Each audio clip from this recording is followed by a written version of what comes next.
Radhika Kaur with the session number 1 of your chapter Why Do We Fall Ill. तो अभी हम यहाँ पे सेशन नंबर 1 करने वाले हैं in which we are going to discuss about health. अब बात आती है why do we fall ill. हम नॉर्मली इल क्यों होते हैं, हम बीमार क्यों पड़ते हैं. ये हमारा चैप्टर का नेम है और उसमें हम सबसे फर्स्ट सेशन कर रहे हैं हेल्थ. ठीक है, तो अभी हम समझते हैं that obviously we have to start from introduction. So according to WHO stands for World Health Organization. Clear? According to WHO, health is the state of complete physical, mental well-being. WHO के according health क्या है? Health क्या है? Health एक ऐसी state है जिसमें एक पर्सन फिजिकली और मेंटली वेल रहता है. दैट इज वो फिजिकली उस पर कोई अफेक्ट नहीं होता, वो किसी भी प्रॉब्लम से गुजर नहीं रहा होता. दैट इज वो फिजिकली भी फिट होता है और मेंटली भी फिट होता है. क्लियर? तो WHO ने बताया that health is a state of complete physical and mental well-being. And to prevent malfunctioning of our body cells, we should guard against a few things. Obviously, हमारी body में काफी सारी malfunctioning होती हैं and उन्हीं को प्रिवेंट करने के लिए क्या करते हैं हम, जो हमारी बॉडी सेल्स हैं उनकी malfunctioning को प्रिवेंट करने के लिए we should guard against a few things. हमें कुछ थिंग्स के अगेंस्ट गार्ड करना पड़ता है. We should take a meal at the right time. First thing is that हमें अपना मील जो है वो राइट टाइम पे लेना चाहिए. Second, we should take a balance diet. हमें एक प्रॉपर एंड बैलेंस डाइट लेनी चाहिए. Clear? Along with that we should take fresh air. हमें फ्रेश एयर लेनी चाहिए. We should cover our food and water. जितना भी हमारा फूड मटेरियल है, वाटर है, उसे कवर करके रखना चाहिए. We should wash our hands before eating and use clean utensils. हमें अपने हैंड्स को वॉश करना चाहिए, जो यूटेंसिल्स हैं उन्हें क्लीन रखना चाहिए. ये सारे कुछ ऐसे फिनोमिनन्स हैं जो हमें नॉर्मली डेली लाइफ में करने चाहिए.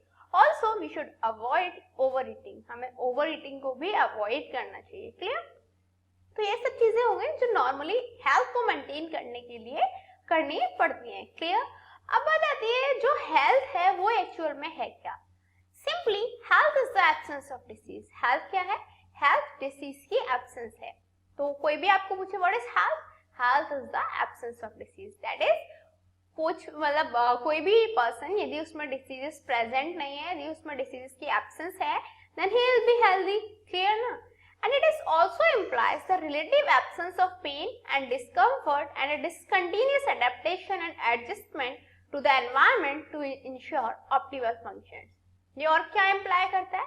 ये इंप्लाई करता है relative absence of pain. That is pain से एब्सेंस हो, दैट इज पेन प्रेजेंट ना हो, डिस्कम्फर्ट ना हो पर्सन को, एंड कोई भी डिसकंटिन्यूअस एडेप्टेशन ना हो, कोई भी एडजस्टमेंट एनवायरनमेंट को लेके ना करनी पड़े किसी भी ऑप्टिमल फंक्शन को परफॉर्म करने के लिए.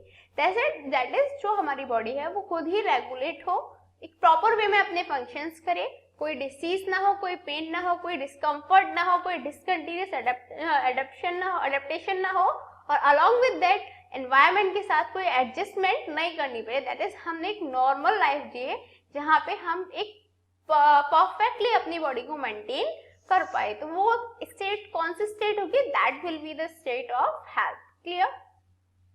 अब बताते हैं it also means the ability to lead a socially and economically productive life. इसका मतलब क्या होता है? इसका मतलब ये भी होता है कि ability to lead a socially and economically productive life, वो एबिलिटी जिसके थ्रू हम सोशली और इकोनॉमिकली प्रोडक्टिव लाइफ को लीड कर पाए, वो भी क्या है? हेल्थ है. It is not only freedom from a disease but also the freedom from tensions and anxiety. ये सिर्फ डिसीज से ही टेंशन, दैट इज अब सिंपल सी बात है. हेल्थ क्या है? हेल्थ का मतलब ये थोड़ी नहीं है कि सिर्फ डिसीज नहीं है तो आप हेल्थी हो. हेल्थ का मतलब ये है कि हमें डिसीजेस से तो फ्रीडम चाहिए, जो टेंशंस हैं, जो एंजाइटी है, उनसे भी फ्रीडम मिले हमें. दैट इज वो भी हमें अफेक्ट नहीं कर पाए, तभी हम एक प्रॉपर हेल्दी लाइफ जी सकते हैं, तभी हम एक हेल्दी पर्सन कहलाए जा सकते हैं. CEA Winslow defined health as the science and art of preventing disease, prolonging life and promoting health and efficiency.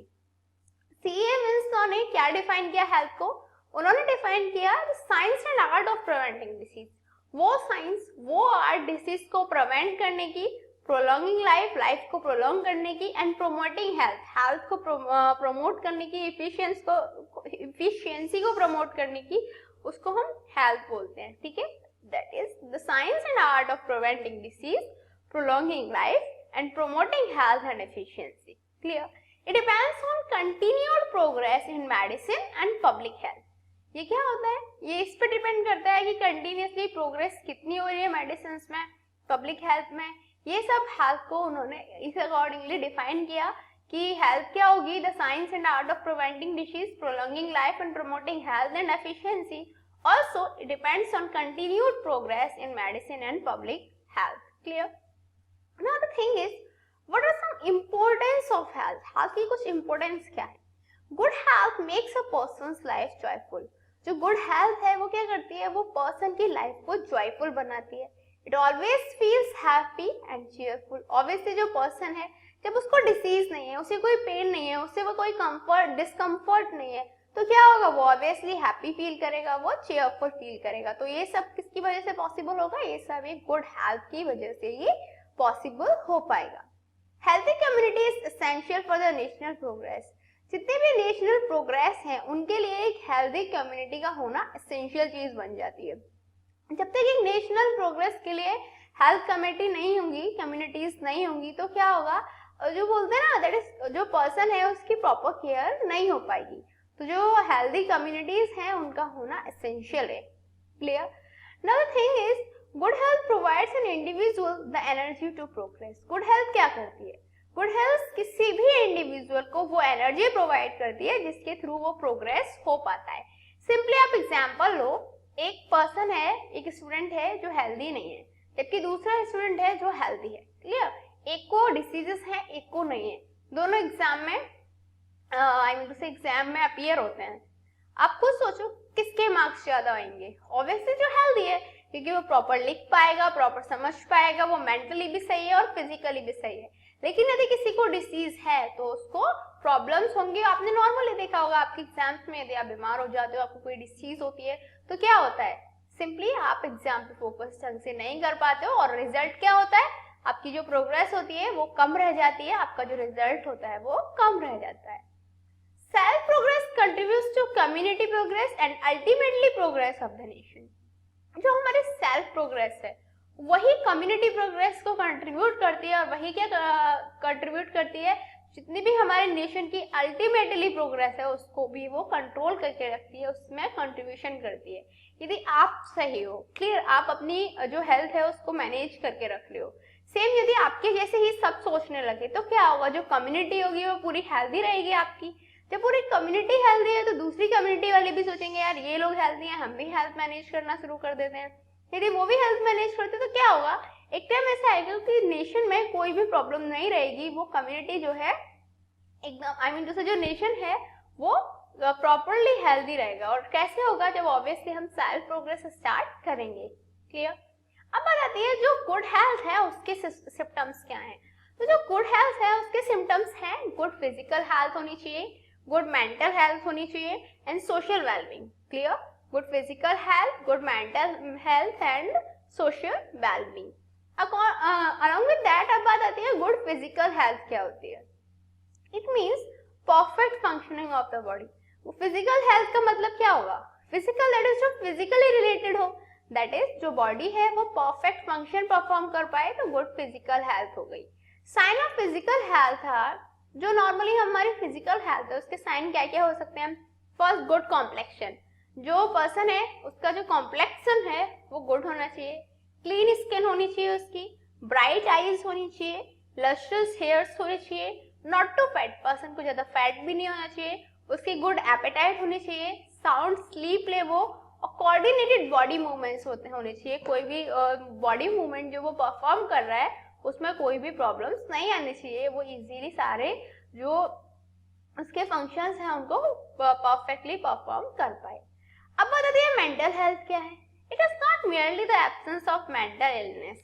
Mental health का मतलब ये नहीं है कि यदि मेंटल इलनेस नहीं है, एब्सेंस है मेंटल इलनेस की, तो वो मेंटल हेल्थी पर्सन होगा. ऑब्वियसली सपोज दैट आप में से कोई स्टूडेंट है जिसको ऑब्वियसली कोई मेंटल इलनेस नहीं है, कोई क्या ऑलमोस्ट सारे स्टूडेंट्स ऐसे हैं, बट यदि आपको टेंशन है, आपको एंग्जाइटी है, तो क्या होगा? वो आपको मेंटली अफेक्ट करेगा. इवन नॉर्मली आपने देखा एग्जाम से पहले पर्सन नर्वस हो जाता है. क्लियर? एग्जाम से पहले आप नर्वस हो जाते हो तो क्या होता है? वो मेंटली हेल्थ नहीं होती है हमारी, तभी ऐसा होता है. Clear? Good mental health is the ability to respond to the many varied experiences of life. क्या होता है good mental health? It is the ability to respond to the many varied experiences of the life. Life के जो experiences हैं, life के अलग अलग जो एक्सपीरियंसेस हैं, उनमें एक बेटर वे में रेस्पॉन्ड करना, उन्हें वो जो एबिलिटी होती है उसी को हम क्या बोलते हैं? उसी को हम बोलते हैं good mental health. Clear? Actually it means a state of balance between the individual and the surrounding world. इसका मीनिंग क्या हुआ? इसका मीनिंग हुआ that a state of balance, जो इंडिविजुअल है उसके बीच में, जो सराउंडिंग्स हैं उनके बीच में एक बैलेंस रहना चाहिए. वो जो बैलेंस है वही गुड मेंटल हेल्थ को डिफाइन करता है. State of harmony between us and other. और ऑल्सो हम इसे ये भी कह सकते हैं कि जो हार्मनी की स्टेट है हमारे बीच में और दूसरों के बीच में, उसी को हम क्या बोलते हैं? उसी को बोलते हैं हम मेंटल हेल्थ. क्लियर? अब बात आती है थर्ड चीज, social wellbeing. It implies harmony and integration within the individual, between each other individual and other members of the society. इसका मीनिंग क्या होता है? एक दूसरे से इंटरेक्शन करना, इंटीग्रेशन करना. दैट इज एक इंडिविजुअल है, वो दो इंडिविजुअल्स हैं, आई मीन एक इंडिविजुअल है, वो जाके दो लोगों के ग्रुप में इंटरेक्शन करे. वो लोग हैं फिर वो अलग सोसाइटी में इंटरेक्शन करे. तो जो इंटरेक्शन होता है उसी से हमारी जो सोशल वेलबींग है उसको पता पड़ता है. जैसे हम बोलते हैं इंसान को सामाजिक होना चाहिए, तो वही social wellbeing. Clear? That it implies harmony and integration within the individual, between each individual and other members of the society. By the way, it's a time for challenging question mark, and today's question is, why are we normally advised to take bland and nourishing food when we are sick? ऐसा क्यों होता है कि हमें advice किया जाता है कि हम एक ब्लैंड एंड नॉरिशिंग फूड लें जब भी हम सिक होते हैं? You have to answer that, and your time to start now. 1, 2, 3, 4, 5. Time's up. So, have you answered this in your mind? Let's check out. Actually, the immune power of the body decreases during diseases or infection. जो immuno power होती है body की, वो decrease हो जाती है यदि कोई भी डिसीज हो या कोई भी इन्फेक्शन हो. Therefore, bland or easily digested food is eaten, and nourishing food helps in strengthening the immune system. तो जो ब्लैंड और इजीली डाइजेस्टेड फूड है वो इजीली ईट कर लिया जाएगा. ऑब्वियसली वो इजीली बॉडी उसे उसे अडॉप्ट कर लेगी. और जो नॉरिशिंग फूड है वो स्ट्रेंथिंग में, इम्यून सिस्टम की स्ट्रेंथिंग में हेल्प करता है. दिस इज द रीजन कि जब भी हम सिक होते हैं या कोई भी हमें डिसीज होती है तो हम क्या यूज करते हैं? हम bland and nourishing food use करते हैं. Is that clear to you? That the immune power of the body decreases during diseases or infection. Therefore, bland or easily digested food is eaten, and nourishing food helps in strengthening the immune system. So, what did we learn today? आज हमने क्या study किया? आज हमने study किया health क्या होती है. एक्चुअली हमने हेल्थ के बारे में समझा, हेल्थ को मैनेज करना क्यों रिक्वायर्ड है हमने ये समझा, इंपॉर्टेंस ऑफ हेल्थ समझा, हेल्थ किस किस फैक्टर्स पे डिपेंड करती है हमने वो भी यहाँ पे स्टडी किया. I think this is enough for this session. In next session, we are going to discuss more about this chapter. Till then, good luck.